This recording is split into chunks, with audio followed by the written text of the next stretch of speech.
আসসালামু আলাইকুম রহমতুল্লাহি ওবরাকাতু। আমাদের এক ভাই প্রশ্ন করেছেন,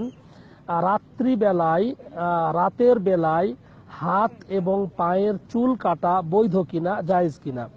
জাযাকাল্লাহ খায়র, বারাকাল্লাহ ফিকুম। জি ভাই, রাতে এবং দিনে যে কোনো সময় হাত এবং পায়ের নখ কাটা বৈধ, জায়েজ।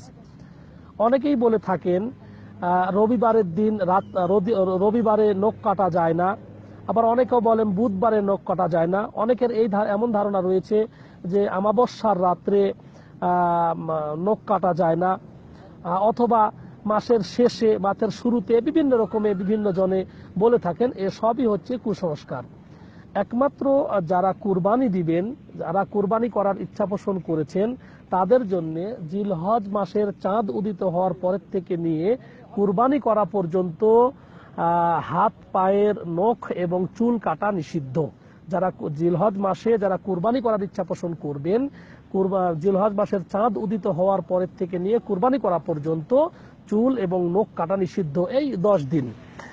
ঠিক তেমনি ভাবে কেউ যদি ওমরা করতে যান এবং হজ করতে যান, তাহলে মিকাত থেকে এহরাম বাঁধার পর চুল এবং নখ কাটা নিষিদ্ধ। চুল এবং নখ কাটা নিষিদ্ধ, হাত পায়ের নখ কাটা এবং চুল কাটা নিষিদ্ধ হালাল হওয়া পর্যন্ত।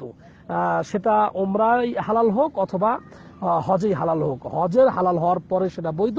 ঠিক ওমরার কেউ যদি নিয়ত করে মিকাত থেকে, তাহলে ওমরাতে যখন সে হালাল হয়ে যাবে, হালাল হওয়ার পর এগুলো কর্তন করতে পারবে। এছাড়া আর কারো জন্যে এমন কোনো সময় নির্ধারিত নাই যে সময় হাতের অথবা পায়ের নখ কাটা নিষিদ্ধ আছে। সব সময় আপনি বছরের প্রতিটি সময় হাত এবং পায়ের নখ কাটা বৈধ, জায়েজ।